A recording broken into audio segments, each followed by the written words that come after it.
He moved next door to hide from the press. The single mom thought he was just bad at laundry. The first time Emma Rivera met the man hiding from every headline in America, he was standing barefoot in the basement laundry room, holding a pink shirt that used to be white. At 10:30 on a Tuesday night, Emma had exactly enough energy left to wash clothes and complain about life internally. Lucas was finally asleep upstairs. The library had been chaos all day.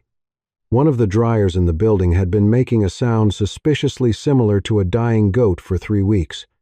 And now she was carrying a laundry basket down 2 flights of stairs while balancing a bag of quarters and a travel mug filled with coffee that had given up trying to be warm. The moment she opened the laundry room door, she stopped. Foam everywhere. Foam crawling toward the drain. Foam climbing one washing machine like it was attempting escape. And in the middle of the disaster stood a tall man in a wrinkled, expensive sweater, barefoot, staring at the machine as if it had personally betrayed him. In one hand he held a dress shirt. A very pink dress shirt. Emma looked at the shirt. Then at the bubbles. Then at the man. Her immediate conclusion was simple. This guy had either just gotten divorced or had been raised entirely by hotels. The stranger noticed her.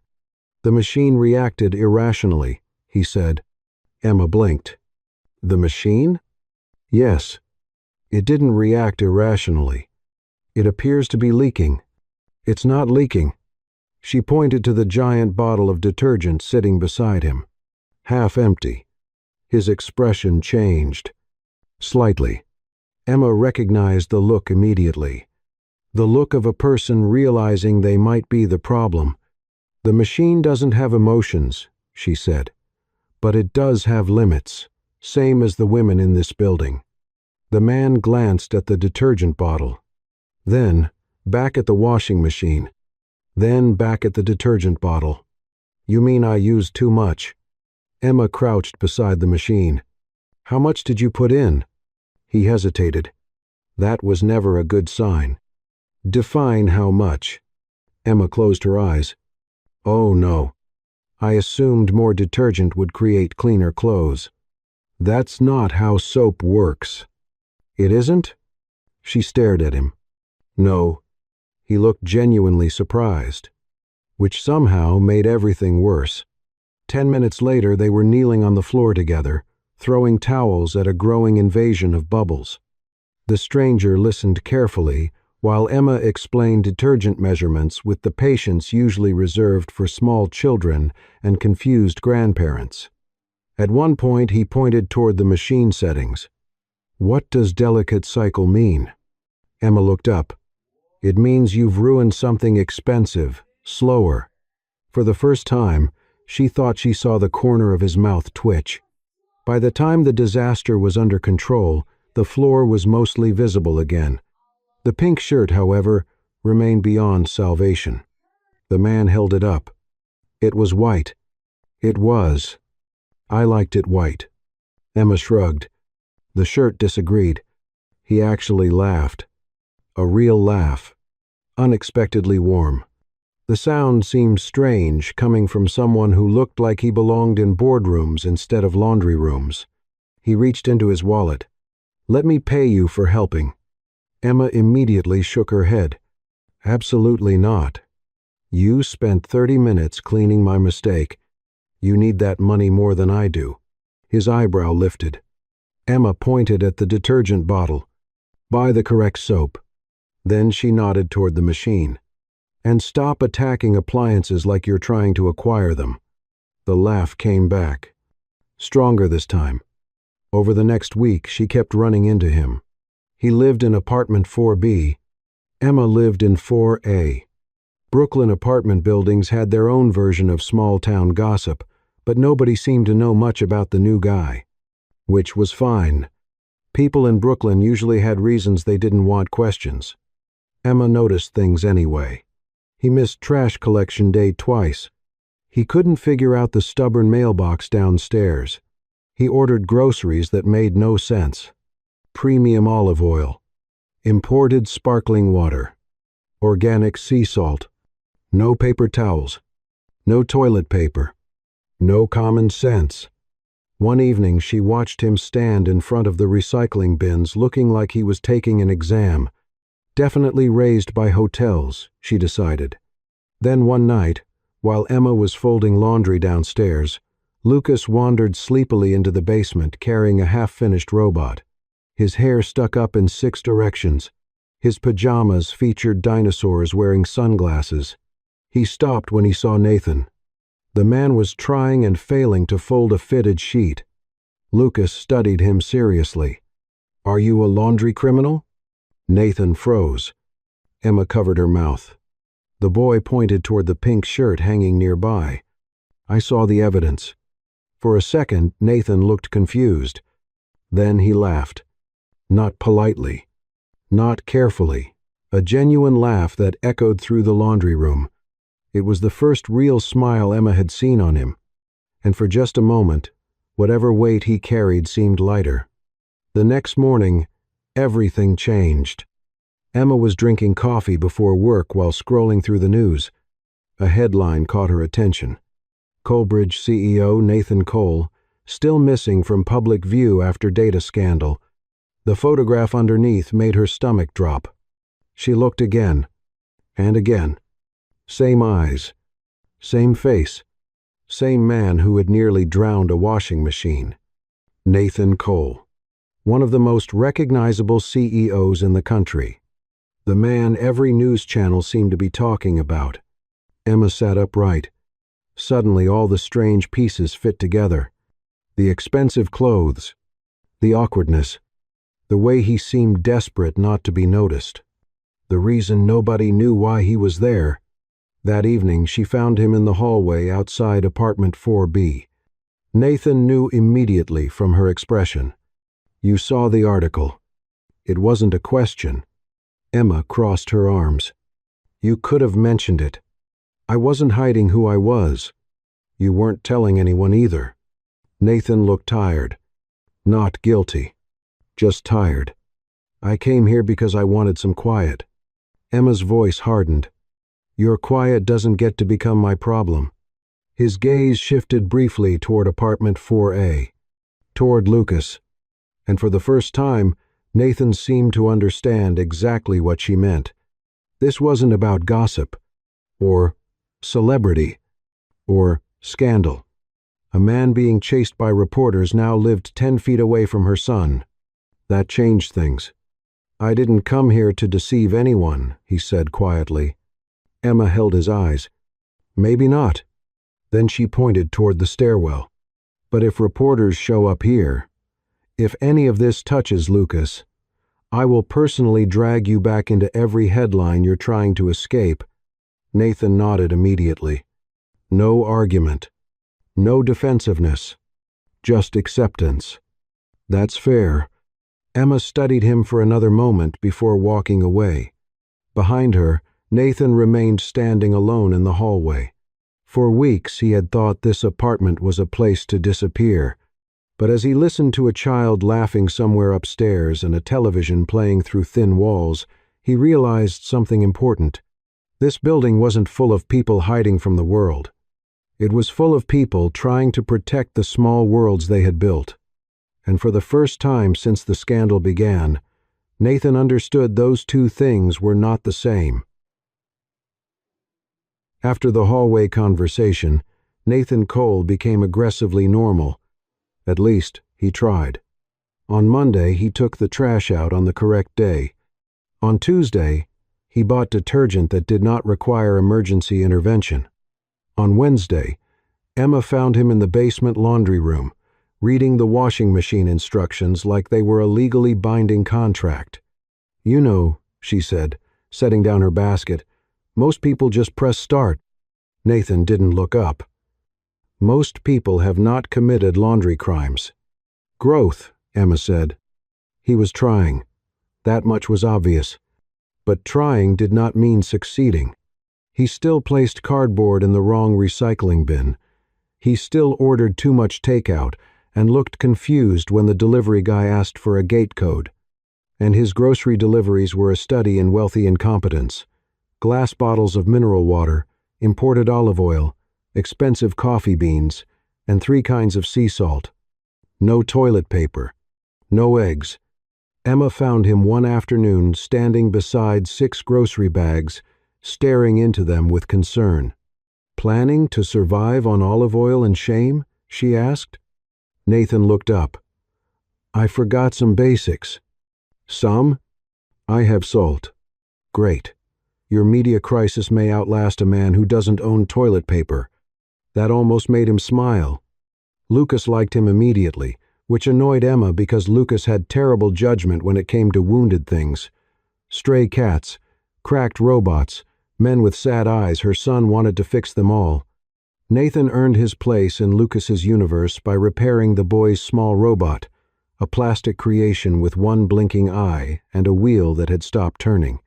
Nathan sat cross-legged on the floor outside 4A with a tiny screwdriver in hand, completely focused. "You know robots?" Lucas asked. "A little." "Because you're rich?" "Because I studied engineering." Lucas considered this. "But mostly because you're rich?" Emma choked on her coffee. Nathan's mouth twitched. "Maybe both." From then on, Lucas called him Laundry Guy, even after learning his actual name. One rainy evening, Emma came home late from the community library, soaked through her jacket and carrying the kind of exhaustion that sat behind the eyes. The city had announced another possible funding cut. Parents had stayed after the meeting, scared and angry, asking questions Emma didn't have the authority to answer. Lucas was hungry. The fridge was nearly empty. Emma stood in the kitchen, staring at half a carton of eggs, 1 apple, and instant noodles like they were contestants on a survival show. Then Nathan knocked. He had ordered dinner, apparently to be useful, but the delivery app sent his food to Queens and delivered someone else's bag instead. 2 iced teas, a single container of coleslaw, and something labeled extra liver. Lucas looked inside and whispered, "This is a crime scene." So dinner became instant noodles, fried eggs, sliced apples, and the coleslaw nobody admitted was actually good. Nathan sat at Emma's small kitchen table as if he had been invited into something more important than any private dining room in Manhattan. He did not make a face at the chipped plates. He did not offer money when he saw the bills clipped to the fridge beside Lucas's school calendar. Emma noticed that. She noticed even more when his eyes lingered on a drawing taped near the freezer. A stick figure Emma stood under a yellow sun, holding a book in one hand and a grocery bag in the other. Above her, Lucas had written, "Mom is tired but still wins." Nathan read it quietly, then looked away before Emma could feel exposed. After dinner, he washed the dishes. Badly. There were bubbles everywhere again, though less dramatically than the laundry incident. Lucas watched from the doorway with professional suspicion. "Better than laundry," he said. "Still suspicious." Nathan accepted the review with dignity. Later, Lucas fell asleep, curled on the couch, robot tucked against his chest. Rain tapped against the window. The apartment settled into the soft quiet that came after a long day survived.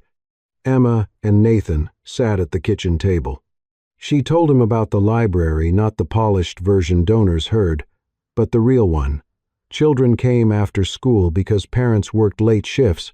Some came because it was warm. Some came because the library was the only place where an adult remembered what book they liked. Nathan listened, and with every word, something tightened inside him. Community programs, student engagement, family support data. Coleridge had built tools around those exact phrases. On slides, they had sounded harmless, helpful, innovative. But here, in Emma's kitchen, those words had faces. Lucas asleep on the couch. Bills on the fridge. A mother too tired to sit down until everyone else was fed. Emma did not know how close his company had come to her world. Not yet. Lucas woke briefly before midnight, blinking at Nathan through sleep-heavy eyes. "Laundry guy?" "Yes." "If you're hiding," Lucas asked, "does that mean you did something bad, or someone hurt you?" The room went still. Nathan looked at the boy, then at Emma. He could have given a gentle lie. Adults were good at those. Instead, he said, "Sometimes grown-ups call something a mistake because they're not brave enough to call it responsibility." Lucas frowned, processing. "That sounds like school trouble." Nathan nodded. "A little." Emma said nothing, but she looked at him differently after that. The phone call came an hour later. Priya's voice was sharp and controlled. A reporter had narrowed his location to Brooklyn. Maybe the building, maybe not. He needed to move. Immediately. No more contact with neighbors. No more risks. Nathan looked through the open doorway into Emma's apartment. At Lucas asleep again. At the small world his presence could damage. So he packed. Quietly. Near 2 a.m, he carried his suitcase toward the stairs. Emma caught him on the landing. For a moment, neither spoke. Then she looked at the suitcase. "You were leaving. I thought it was safer." "For who?" The question hit harder than anger. Nathan had no answer good enough. Emma's face was pale with exhaustion and hurt. "Lucas has had enough men leave without explaining. I didn't want to bring trouble to your door." "You already did," she said. "The difference is whether you tell the truth before someone else has to guess it." Nathan stood on the stairs, one hand still on the suitcase handle. For once, he did not retreat into CEO language. "I'm sorry," he said. "I don't know how to stay without causing harm." Emma's voice softened, but only a little. "Start by not disappearing." So he stayed. The next morning, Nathan texted Priya that he would not use silence as protection if it left other people unprepared. Emma did not forgive him completely. But when she took out the trash before work, she let him carry the heavier bag downstairs. It was not romance. Not yet. It was smaller than that.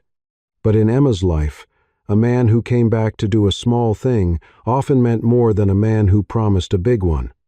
For a few weeks, Nathan almost became part of the building. Not fully. Buildings like Emma's did not accept people quickly. They tested them first.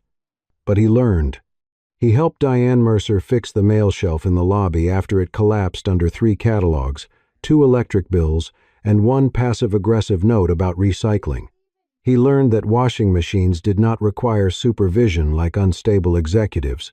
He helped Lucas build a small robot out of spare wires, bottle caps, and ambition.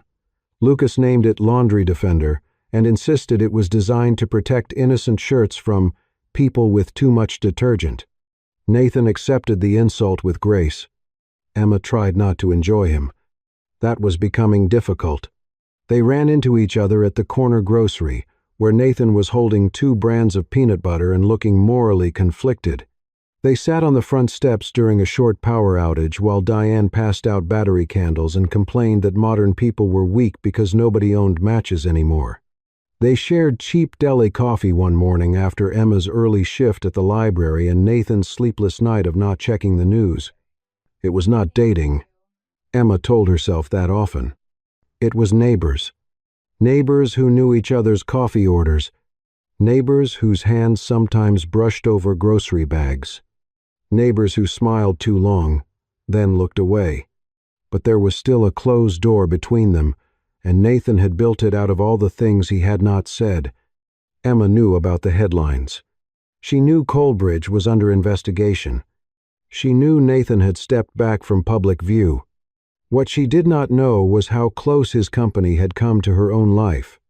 That changed on a Thursday afternoon. The email from the city arrived at the community library just after lunch. Emma read it once. Then again. Several after-school programs would be temporarily suspended pending review of data privacy practices connected to third-party educational technology vendors.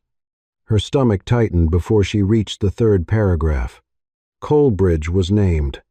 Not as the only company. Not even as the direct administrator in every case. But there it was.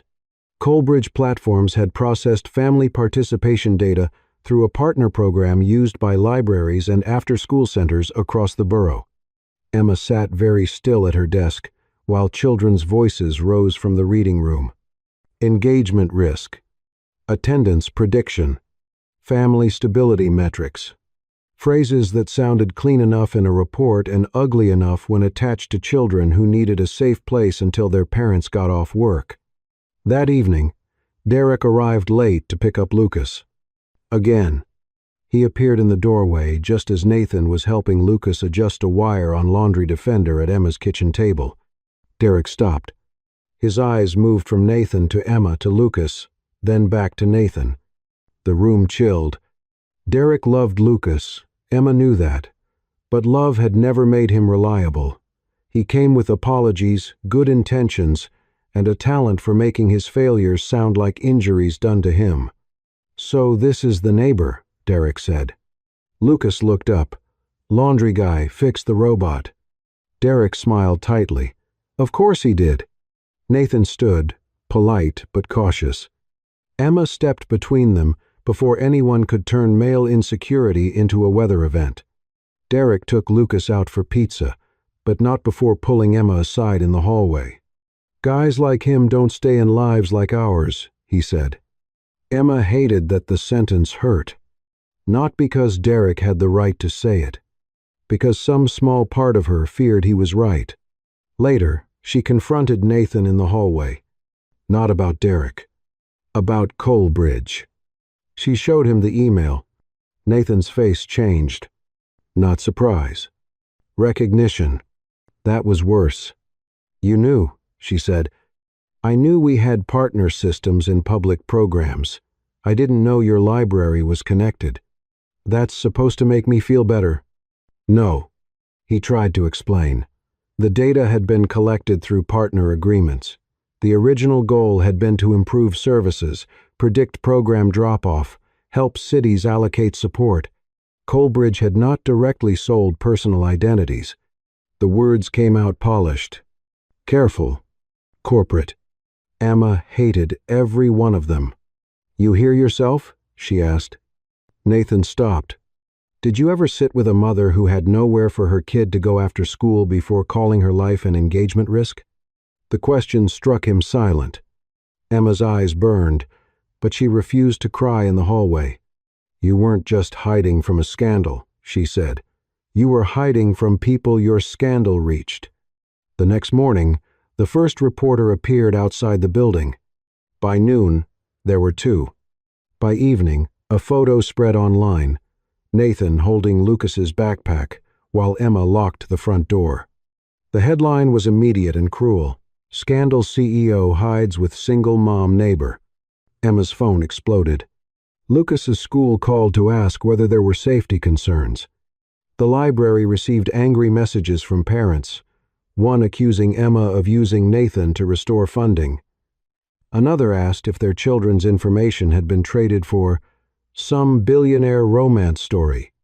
Emma sat in the staff bathroom, hands shaking, while outside the door someone knocked because a third grader had thrown up near the graphic novels. Her life did not pause for scandal. It only became harder. She went home that night through the back entrance. Nathan was waiting in the hallway, pale and quiet. "I'm sorry," he said. Emma laughed once, bitterly. "Don't." He flinched. She stepped closer. "You turned my life into somewhere your consequences could sleep." Nathan did not defend himself. That made her angrier for a moment, then sadder. "I didn't mean to pull you into this," he said. "But you did." "Yes." The admission hung there. Not enough, but honest. Emma opened her apartment door, then stopped. "I need you to leave us alone." Nathan looked toward the small kitchen where Lucas's robot sat on the table.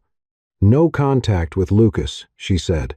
"No coming over, no helping, no standing in my doorway looking like guilt learned to wear sweaters." His mouth tightened, but he nodded. "Until I fix this without dragging you into it." Emma's voice softened only because she was exhausted. "Until you deal with your life outside mine." Then she shut the door. Nathan stood in the hallway for a long time. Apartment 4B waited behind him. For weeks, it had been his hiding place. That night, when he stepped inside and closed the door, it felt different. Not like shelter, like a room where consequences had finally found him. Priya's advice was clean, practical, and completely familiar. Release a short statement. Deny any romantic relationship with Emma Rivera. Move out of the Brooklyn apartment. Let the news cycle burn itself out. Do not give them emotion, Priya said over the phone. Emotion makes you look unstable. Investors hate unstable.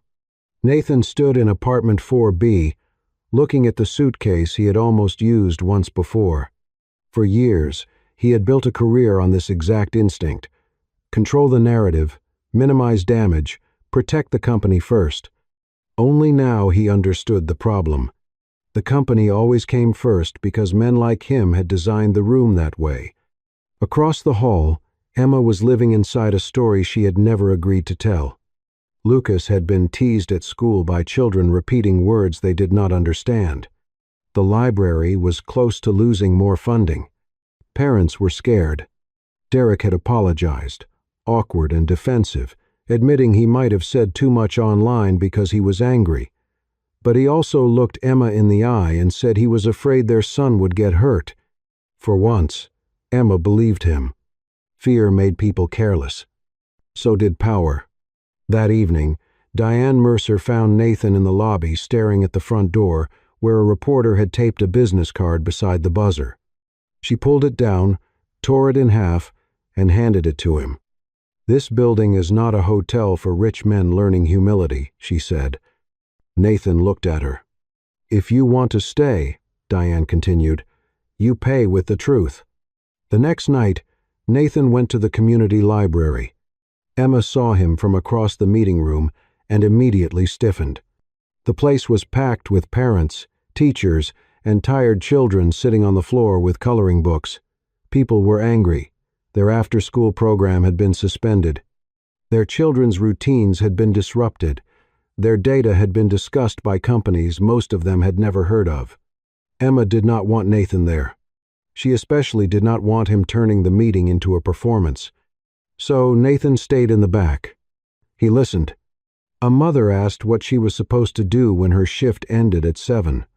A grandfather asked why nobody had explained what data was being collected.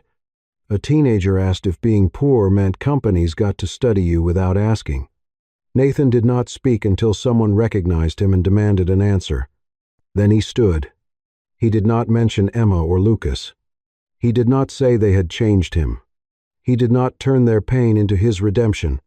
Coalbridge failed you, he said. The room went quiet.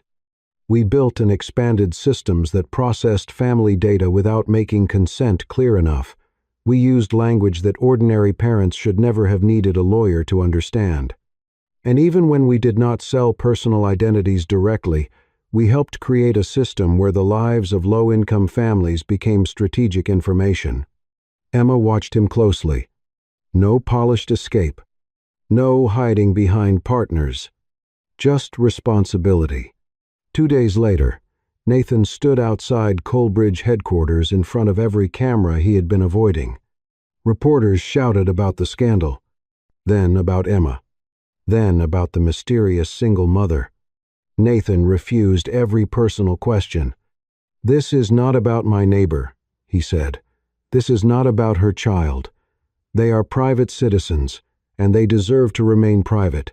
He announced an independent audit, a temporary step back from his CEO role, a remediation fund for community programs affected by the suspension, a simple way for families to delete their data, and a new oversight board made up not only of executives, but parents, teachers, librarians, and privacy experts. A reporter pushed forward. Are you doing this because of the single mom you were photographed with? Nathan looked directly into the cameras. No one should have to love me for my company to respect their privacy. The sentence spread faster than the scandal itself. By evening, Coalbridge's board was furious. Some wanted him removed permanently. Priya warned him he could lose the company his family had built. Nathan accepted the temporary suspension without fighting back through leaks, counterattacks, or carefully planted stories. For the first time, he did not try to win the room. He tried to tell the truth in it. Meanwhile, photographers still lingered outside Emma's building. Nathan did not rush over and pose as a romantic protector. Instead, he hired privacy counsel to send formal notices, redirected all press requests to Coleridge, and made it publicly clear that any outlet harassing Emma or Lucas would lose access to future briefings. Emma noticed. She noticed because it was not cinematic. No standing in the rain. No dramatic speech under her window. Just the unglamorous work of keeping her name out of his story. Days later, Nathan found her in the small backyard behind the building, where weeds grew through cracked concrete and somebody had planted tomatoes in paint buckets. He kept several feet between them. "You were right," he said. "I don't get to hide in your life." Emma folded her arms. She was still angry, but anger had become less sharp around the edges. And I'm not asking to come back into it. That surprised her. "I just wanted you to know I'm sorry, not because the headlines got bad, because I made my silence expensive for you." Emma looked away toward the fire escape. "You changed things," she said. "Not enough." "No," she agreed, "but enough that it cost you something." He nodded. For a moment, neither spoke. Then Emma sighed. "If you want to stay in this building, you learn to be a neighbor before you try being anything else." Nathan accepted the sentence like a verdict. "I can start by not breaking the washing machine." Emma's mouth twitched. Almost a smile. "Ambitious," she said. "Measured growth. Don't make laundry corporate."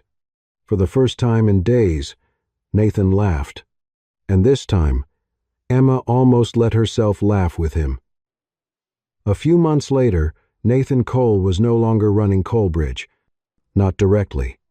The independent audit was still underway. The board had not forgiven him. Investors still used words like unstable and overcorrecting in private calls. Nathan had stopped trying to control what everyone called him. Instead, he spent his days in community meetings, privacy reviews, and long sessions with librarians, teachers, parents, and people who had never once been invited into the rooms where their lives became data. The after-school program at Emma's library reopened under stricter protections. Parents could opt out. Data policies were rewritten in language people could actually understand. It was not perfect, but it was less dishonest. Emma refused every interview. She was not the single mom who changed a CEO. She was a tired library manager with rent due, a son who needed new sneakers, and no interest in becoming a headline with better lighting. Nathan respected that. He never corrected reporters with her name. He never used her story. He learned that protecting someone sometimes meant letting the world forget they were connected to you. Lucas came around slowly. At first, he only nodded at Nathan in the hallway with the solemn disappointment of a tiny judge. Then he brought Laundry Defender for repair. Then a comic book. Then a laundry basket too heavy for one 7-year-old with dignity issues. Derek changed too. Not dramatically, but enough to matter. He started showing up on time more often. He stopped treating Nathan like a rich enemy and started treating him like a man who might disappoint Lucas if he was careless. One evening, Derek found Nathan by the mailboxes. "If you promise my kid something," Derek said, "keep it." Nathan nodded. "I will." "No, CEO answer." "I'll keep it," Nathan said. Derek studied him, then gave a short nod. That was as close to peace as they were going to get. Emma and Nathan rebuilt from smaller things. Laundry room conversations. Stairwell jokes. Diner coffee. Library boxes carried without being asked. Nathan became strangely intense about washing clothes. He labeled everything. Cold wash only. Air dry. Do not mix reds with whites under any emotional circumstance. Emma caught him one night sorting socks like he was preparing a merger. "You turned laundry into a startup," she said. "It has scalable systems now. I'm going to pretend you didn't say that." Then one evening, the building lost power. Everyone gathered in the hallway with flashlights, battery candles, snacks, complaints, and the kind of neighborly warmth that only appeared when the elevator stopped working. Diane handed out crackers like emergency rations. Lucas appointed Nathan chair of the emergency board game committee. Nathan accepted the title with concerning seriousness. Emma watched him sit on the hallway floor with her son, explaining Uno rules to 3 children and one confused retired man. No suit, no escape plan, just Nathan, present in a dim hallway, letting ordinary life claim him. Later, when the lights came back, Nathan walked Emma to her door. He looked nervous, which she enjoyed more than she should have. "Can I take you to dinner?" he asked. Emma leaned against the doorframe. "What kind of dinner?" "A real one. Not thank you dinner, not apology dinner, not scandal damage control." She raised an eyebrow. "Just dinner," he said. "If you call it a reputation recovery dinner, I'll lock you in the laundry room with the dryer." "Dinner," he repeated. Emma smiled. A real smile. "Okay." The next week, she found him in the basement laundry room helping a new tenant understand detergent measurements. Nathan stood beside the machine, serious as a surgeon. "Never fill past this line," he said. "The machine remembers disrespect." Emma stopped in the doorway. Lucas peeked around her and grinned. "Laundry guy emeritus." Nathan looked over. For a moment, the old embarrassment flickered across his face. Then he laughed. Emma laughed too. And this time, nothing in her held back. Nathan looked at her then, no longer like a man hiding from cameras, but like someone who had finally found a place where responsibility did not feel like punishment. It felt like belonging.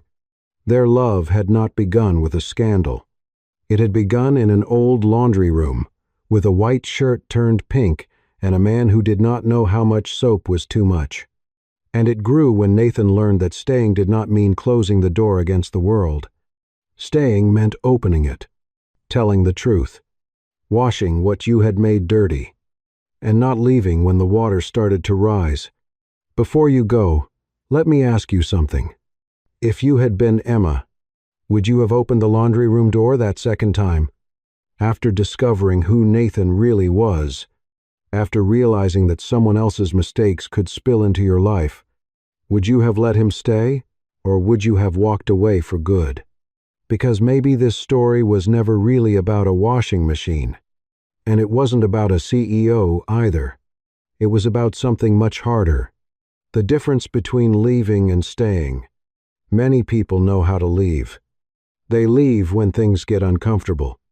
But staying means telling the truth when it costs you something.